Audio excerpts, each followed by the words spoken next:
If you are interested in building websites or web applications, the first step is learning two languages named HTML and CSS. Now, there are countless resources on the internet to learn these languages, and I'll let you in on a secret. These languages are not rocket science.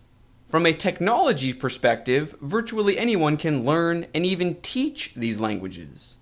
But memorizing the technical specifications of a language isn't going to make you a talented designer or developer, nor will it make you attractive to potential employers.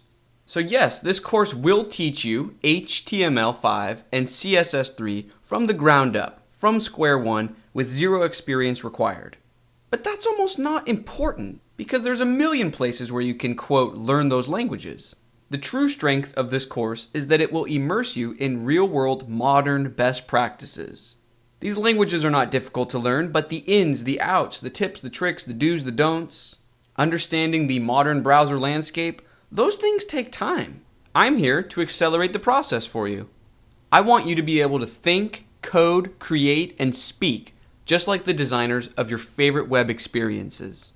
So in this course, we will create web pages using well-structured semantic HTML5 code.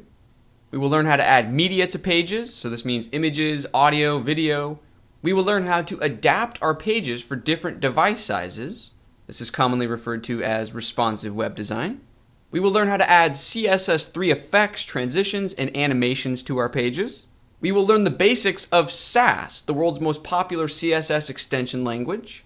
And we will learn how to support older web browsers without limiting the experience of the world's newest web browsers. So there is a lot to learn, and if you're ready to launch a new career, I would love to have you come along for the journey.